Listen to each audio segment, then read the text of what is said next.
Seja muito bem-vindo a este canal. Você que chegou aqui pela primeira vez já sabe. Clica aí para se inscrever, clica no sininho, deixa o seu like, o seu comentário.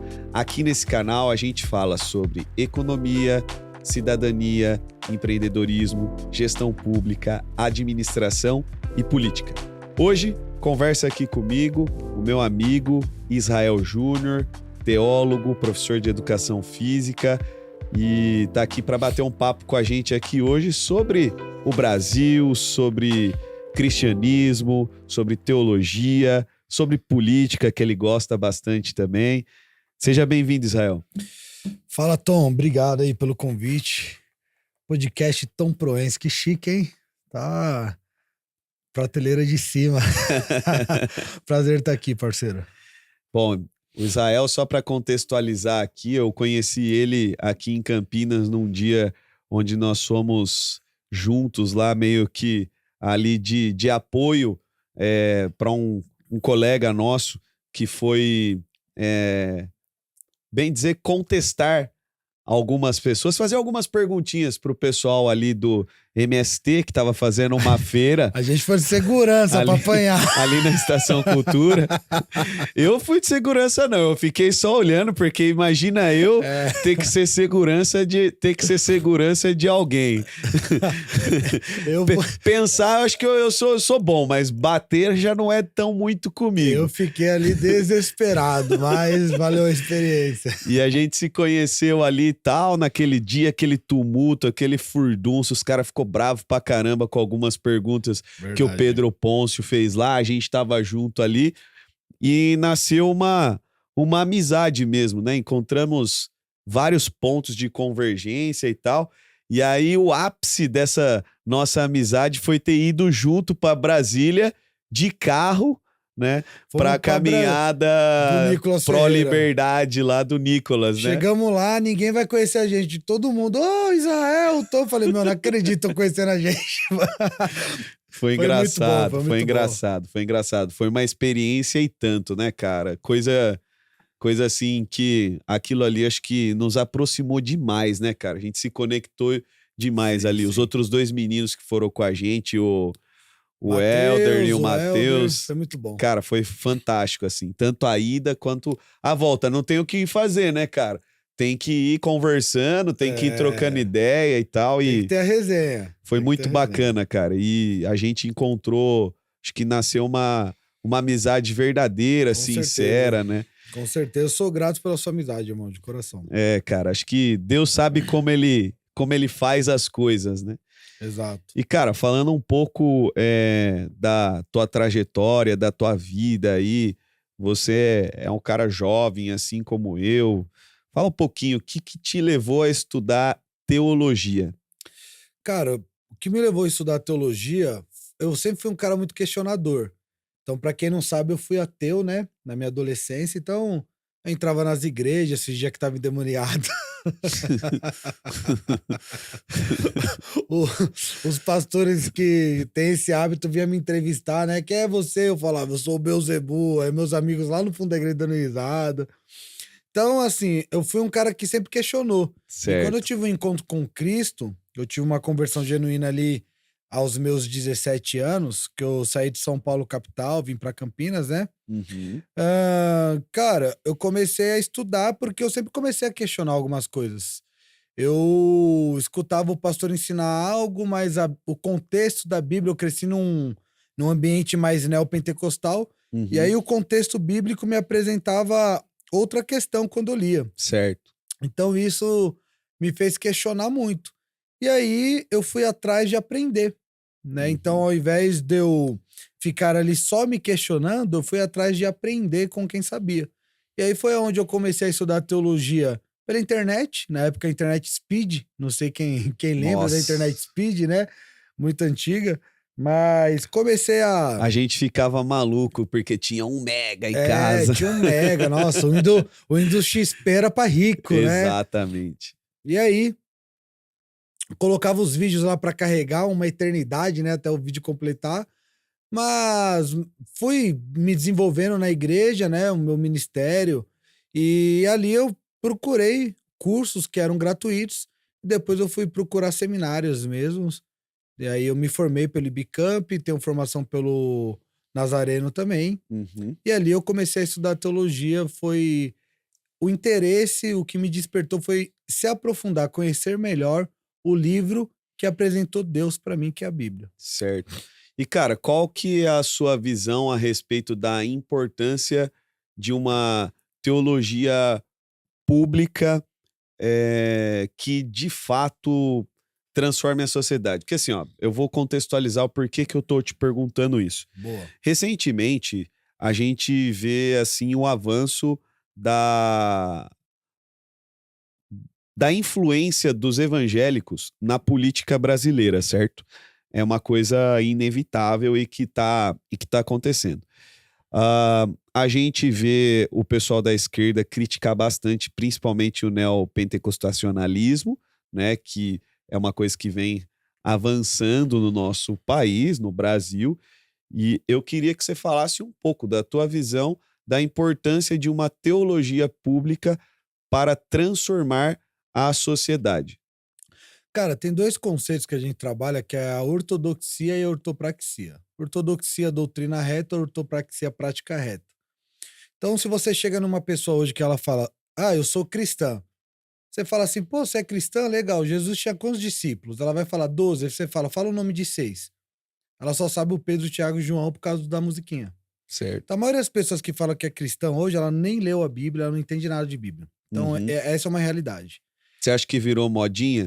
É popular Esse ser cristão. negocinho aí, tipo, café com Deus Sei lá, café com Pai. Deus Pai, hoje é dia de agradecer, entendeu? E tá na mesma porcaria de vida, não lê Bíblia, não jejua, não sabe o que é orar. Então, a maioria das pessoas hoje, quando ora, só faz petição, acha Certo. que Deus é um Papai Noel e fica, Senhor, eu quero isso, Senhor, me dá aquilo. Mas não ora pra ser confrontada, pra ter uma mudança de rota, uma metanoia. Então, o cristianismo hoje, não só no Brasil, mas no mundo, ele é um cristianismo que tem sido abalado por filosofias que são antigas, mas ao mesmo tempo atuais. Uhum. Então, nós vamos ver lá em Atos capítulo 17, o próprio apóstolo Paulo debatendo com os epicureus e com os estoicos. Uhum. Quem eram os epicureus? Os epicureus, eles falavam, a favor da busca do prazer, só que não de uma maneira hedônica, né? Hedonista. Tem que buscar o prazer, só que de maneira equilibrada. O Uhum. hedonismo já é o prazer acima de qualquer coisa. Uhum. E o apóstolo Paulo, em Atos capítulo 17, ele vai debater com os epicureus e com os estoicos. O estoicismo vem de Sêneca, né? Isso para Uhum. quem gosta de filosofia. Quem não gosta, pesquisa aí.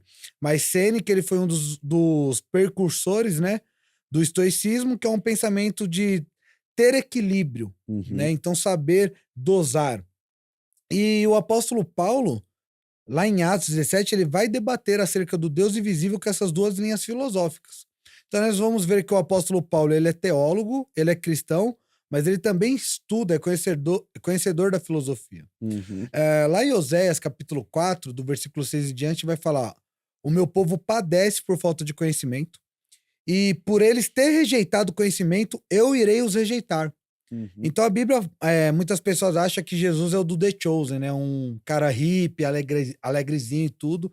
Eu até indico um livro de John MacArthur, A Outra Face de Jesus, né? O Jesus que é o paz e amor que as pessoas acham, é o mesmo Jesus que quebrou a mesa, é o mesmo Jesus que deu chicotada, é o mesmo Jesus que falou: apartai-vos de mim, vós que praticam iniquidade, que eu não te conheço.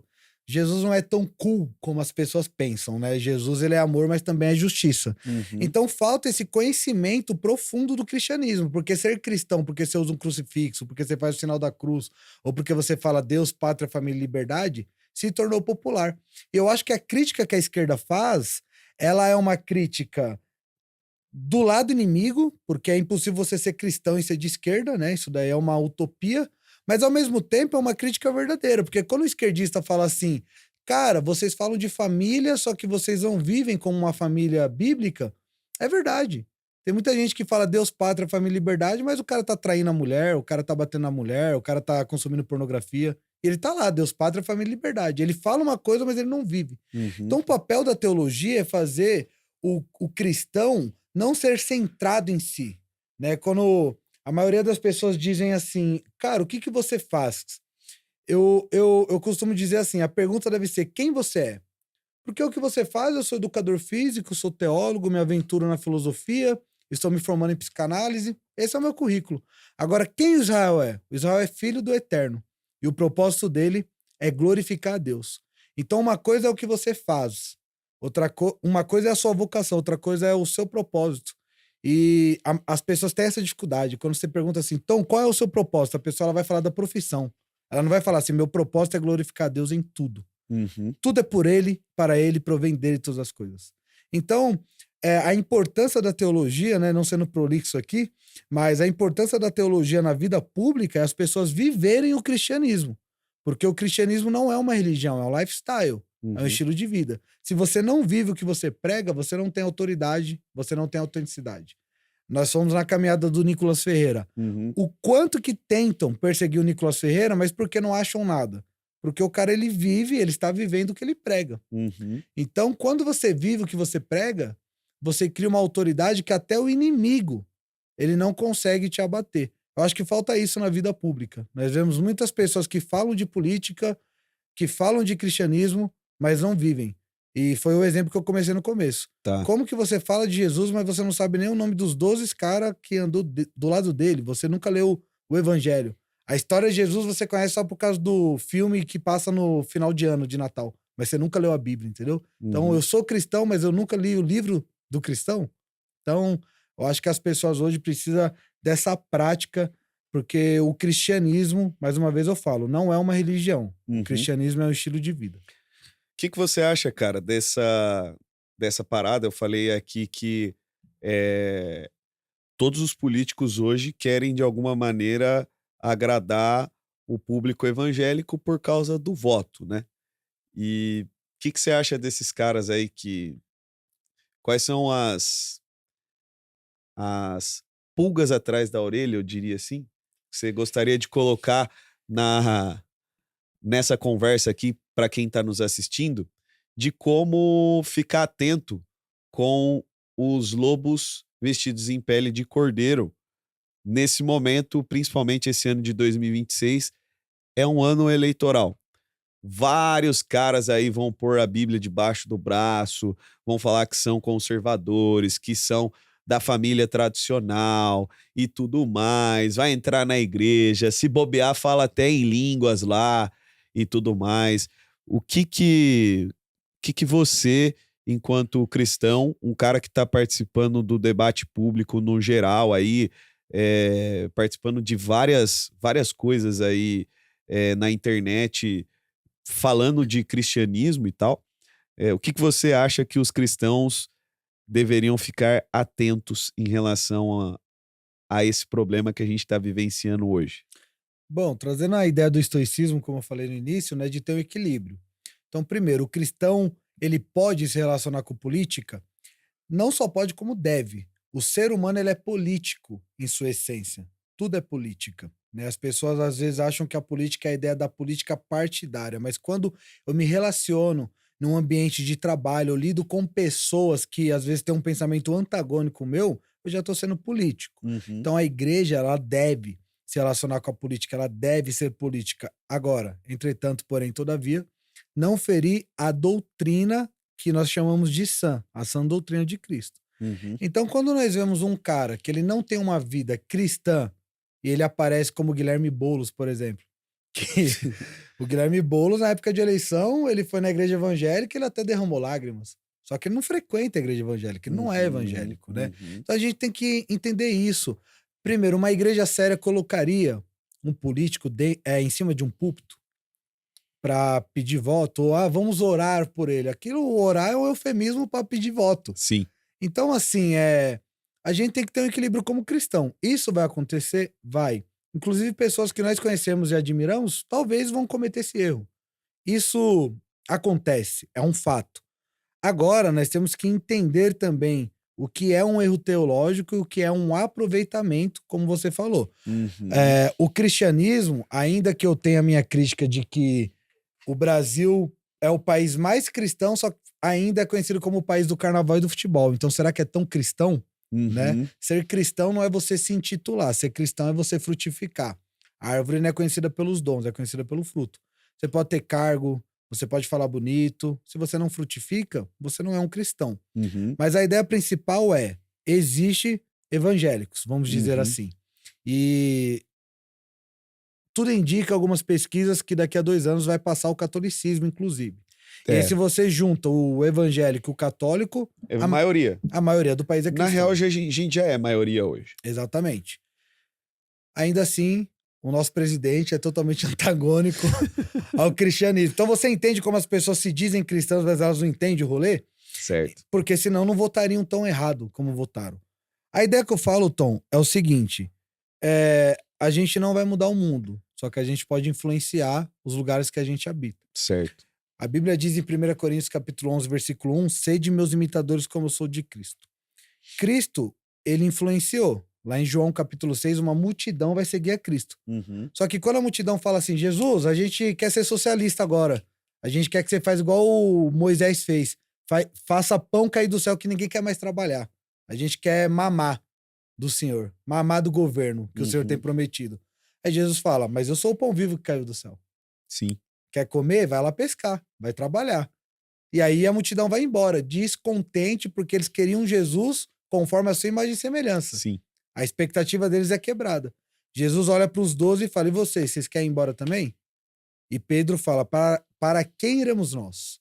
Se só tu tem palavra de vida eterna. O que eu digo é, seja na política, seja em qualquer ambiente que você esteja, para quem iremos nós? Se é só Cristo que tem palavra de vida eterna. Mira em Cristo e imita Cristo. O que Cristo faria no meu lugar? Então eu acredito, Tom, que a gente tem que ter esse entendimento. Nós temos que estar na política, porque se nós não fizermos a diferença na política, outras pessoas estarão lá. Exatamente. Se a igreja falar assim, a igreja não se envolve com política, tá bom, o mundo se envolve. Sim. E aí eles irão decidir por nós. Agora, a gente não pode criar uma utopia de que todo mundo que fala Deus, pátria, família e liberdade vive como tem que viver. Perfeito. Então, nem todo mundo que é de direita é direito. Então eu sou bem realista. Na direita tem cara canalha, que trai a mulher, tem cara que consome pornografia, tem cara que vai no bar e beber, cair, levantar. Cair. A direita é o que mais tem.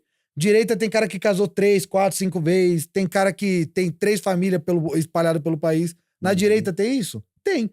O reino milenar de Cristo não foi efetuado ainda, Jesus não voltou ainda. Sim. Então a gente não pode criar essa utopia que a direita é um lugar de pessoas perfeitas. Mas o que mais se aproxima do cristianismo, sim, é a direita. Por isso que a igreja tem que estar lá defendendo princípios e valores que não vieram de um presidente ou de um influenciador, mas que vieram da Bíblia, que nós temos como o Santo Livro. Cara, vou te fazer uma outra pergunta que acho que Mano, teológica. me corta que eu falo pra caramba. Não, tá tranquilo. Falei de filosofia, teologia, nossa. Não, você é professor de educação física. Sim. Trabalha nessa área há um tempo já. E, bom, a gente aprende na Bíblia que o corpo é o templo do Espírito Santo. Por outro lado, a gente está vivendo num momento de muito... Hedonismo? Poderia Culto ser... ao corpo? Até quando o cuidado com a saúde e com o corpo, malhar, ir na academia, fazer dieta e tudo isso daí, até que ponto isso é glorificar o corpo, que é templo do Espírito Santo, e até que ponto isso se torna hedonismo, o culto ao corpo, e aí esqueceu que Deus existe. Vamos lá, partindo do princípio científico, existe 2 tipos, falando de obesidade, por exemplo, de obesidade, a poligênica e a mesogênica. O que é isso? A obesidade poligênica é a obesidade que é genética. Então você nasce com essa predisposição a ser obeso. A mesogênica é uma obesidade adquirida por comportamentos, pelo ambiente que você frequenta, pelas pessoas que você se relaciona. A obesidade genética, que é a poligênica, 5%, segundo a OMS, a Organização Mundial da Saúde, da população mundial tem. Então, quando o aluno chega, professor, é que eu tenho tendência, a probabilidade é muito mínima, é muito pequena, porque é 5% da população mundial que tem essa obesidade. E eu tive o prazer de conhecer um fisiculturista que ele faz parte desse 5%, ele é lá de Curitiba, e ele é fisiculturista. Então, ainda que você tenha Tem a a tal genética, tendência, a genética... é uma escolha, cara. Entendeu? Então, assim, quando as pessoas falam assim, eu tenho genética, porque minha mãe e meu pai é comportamental. Tá. Entendeu? Então as pessoas se alimentam de maneira desregrada e querem resultados rápidos. Então, Uhum, demorou 10 anos para ela ser obesa, mas ela quer emagrecer em um mês. certo. E aí é a geração imediatista. E então eu trato assim, tanto a obesidade quanto a anorexia, né? As pessoas que não comem, e aí tem outras questões também envolvidas. A falta de ter um equilíbrio na questão Uhum, alimentar e na questão de cuidar do corpo acerca de uma atividade física, eu defendo que é um pecado. Eu defendo que é um pecado, porque nós somos templo do Espírito Santo. Então, se eu perguntar pra você assim, agora teologicamente falando, Tom, você já ouviu falar de algum pastor que foi expulso da igreja por adultério? já, vários, pô. Eu já ouvi também.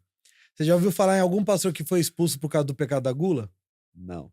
Ele brinca em cima do Tem púlpito. vários caras que falam ainda, nós gostamos de tomar Coca-Cola Crente e não comer bebe. mesmo. Crente não bebe, mas come que é uma beleza. É pecado da gula. E você tá se vangloriando disso. Então a gula ela é um pecado. Então, assim, o pastor pode ser obeso? Não.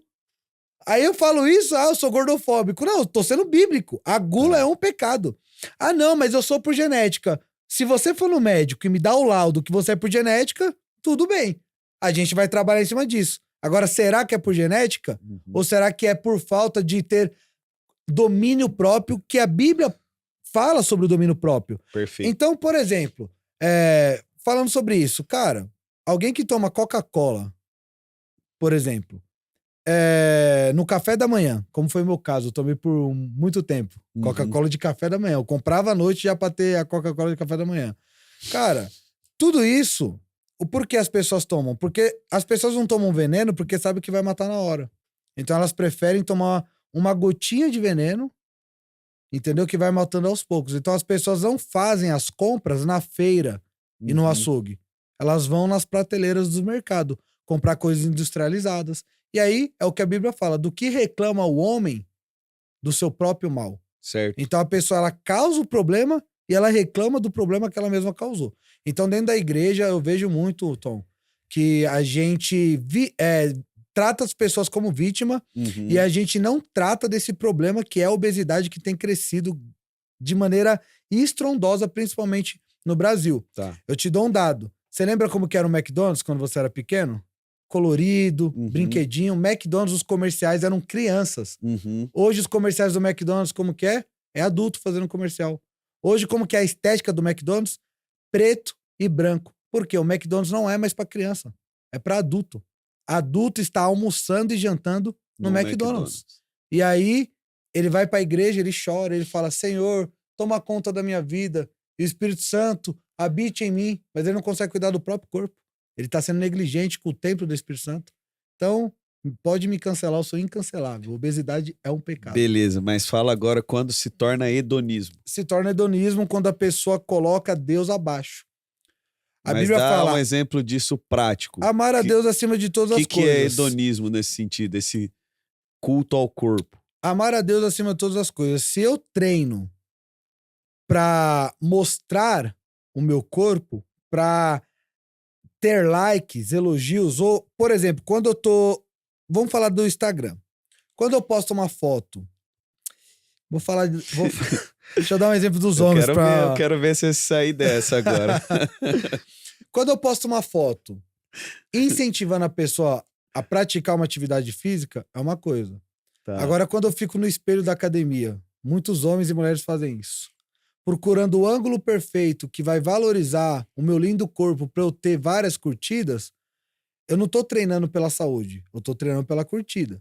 Então observe que eu tô trazendo aqui um equilíbrio. Eu não tô falando que é errado, que é pecado você postar uma foto, treinei, tá pago. Normal. Tô falando que é errado você ter músculo, você ter um corpo bonito. É consequência de um treino, de uma boa alimentação. Agora, você não ter equilíbrio e modéstia, como o apóstolo Paulo ensina a Timóteo, ensinar a igreja, aí já se torna um culto ao corpo. Então, por exemplo, aniversário da minha esposa, eu não treinei. A gente foi comemorar. Eu conheço homens que falam assim, hoje é aniversário da minha esposa, mas ela que me perdoe. Saindo do trabalho, em vez de ir jantar com ela, eu vou ir treinar. Entendi. Isso já, ele já pulou etapas, ele já tirou a família, entendeu? E colocou o treino no lugar. Então tudo é um equilíbrio. Então o hedonismo é você cultuar o seu corpo em que sentido? O meu corpo em primeiro lugar. Então, se for para eu ter um corpo bom, eu vou usar substâncias ilícitas, por mais que a minha saúde vai ficar precária. Se o meu corpo ele vai ser vistoso, eu irei deixar de dar atenção à minha família, deixar de ser produtivo no meu trabalho. Então, tudo isso resulta em você tirar Cristo do centro da sua vida e você colocar alguém no trono que é exclusivo de Jesus, que é você mesmo, que é o que nós chamamos na teologia de antropocentrismo, o homem no centro. Então é errado você cuidar do seu corpo? Não. Agora, quando você pula etapas, quando você coloca o cuidado do corpo acima de Deus, acima da família, acima do amar ao próximo, aí seria um hedonismo. Quem é o gigante da história, Israel? Gigante da história? Eu, brincadeira. Cara, esse livro foi minha primeira obra. A gente cresceu aprendendo que Davi derrotou o gigante. Certo. Só que estudando 1 Samuel 15 e 1 Samuel 16, algo foi muito curioso, que eu estudando eu falei, caramba, Davi nunca chamou Golias de gigante. E eu li, reli, eu falei, o exército que está se acovardando está chamando Golias de gigante. Mas Davi chama Golias de incircunciso. Então, se Golias não é o gigante, quem é o gigante da história? E aí, eu não vou falar quem é o gigante da história, né? Você vai ter que comprar o livro para descobrir. Mas esse livro aí eu falo sobre a soberania de Deus. E hoje o ser humano ele gosta de se vitimizar muito. Então tudo vira um gigante para ele. Mas antes de Davi derrotar o Golias, ele já havia derrotado o urso e o leão. E aí eu te pergunto, Tom, você teria medo do urso, do leão ou de um cara alto? Sei lá, cara. Acho que dos três, pô. Eu teria mais medo do leão e do urso. Um cara alto é um ser humano, entendeu? Se a gente pensar por essa perspectiva, o animal é um bicho irracional. É difícil você imaginar o que ele vai fazer pra você de fato. Não é previsível, né? O ser humano é mais previsível. É mais previsível. Ainda que você tenha medo, você teria mais do leão e do urso. Se Davi, ele derrotou o leão e o urso, quem é Golias na fila do pão? Então, às vezes, as pessoas ficam desesperadas pelos Golias que estão na vida dela, mas ela já derrotou o leão e o urso lá atrás. Então, calma. A paz que excede todo entendimento, que só Cristo dá, ela tem que habitar na nossa vida. E aí eu encerro falando assim, Tom. As principais doenças emocionais que nós vemos nos dias de hoje é a depressão, é o estresse macro e a ansiedade. Depressão tá ligado com o passado, estresse macro com o presente e a ansiedade ligada com o futuro. Então, depressão, só quem não ressignificou o passado sofre de depressão. Estresse macro, quem não consegue gerir o que está acontecendo no momento. E ansiedade, quem tem medo do que vai acontecer e do que talvez nem acontecerá. A Bíblia fala que Cristo, ele é o mesmo ontem, passado, hoje, presente e sempre, eternamente futuro. A paz que excede todo entendimento que vem de Cristo, ela age no passado, no presente e no futuro. Se você tem Cristo e você consegue ter essa paz que excede todo entendimento, você pode até ter depressão, estresse macro e ansiedade. Mas você nunca vai perder, nem para depressão, para estresse e para ansiedade. Você vai vencer tanto o leão, tanto o urso, quanto o Golias. E aí você vai descobrir quem é o verdadeiro gigante.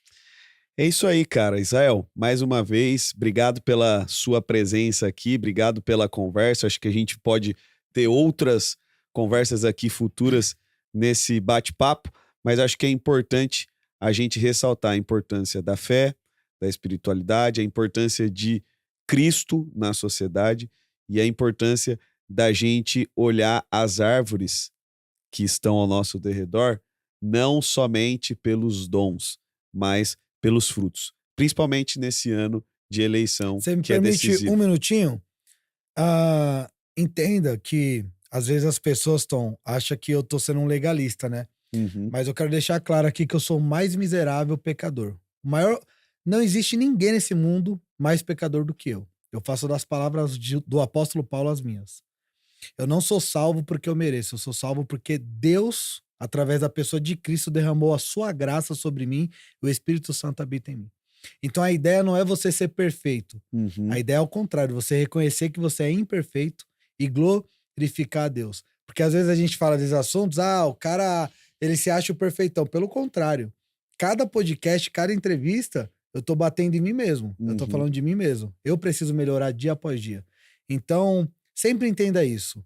Você não vai ir pro céu porque você merece o céu. Você vai ir pro céu porque Cristo teve misericórdia e piedade de mim e de você. Romanos capítulo 8, versículo 1. Portanto, agora, nenhuma condenação há para aqueles que estão em Cristo Jesus, que não andam mais segundo a sua carne, mas que agora andam segundo a Espírito Santo de Deus. Israel Júnior, oficial com 2 L's, segue a gente lá. É isso aí, cara. Que a gente possa ser homens e mulheres que de fato querem glorificar a Deus e, sem dúvida, a política brasileira precisa de homens que de fato estejam dispostos a abrir mão de si mesmo para glorificar a Deus nas suas decisões. Que Deus abençoe, cara. Tamo junto. Tamo junto, mano.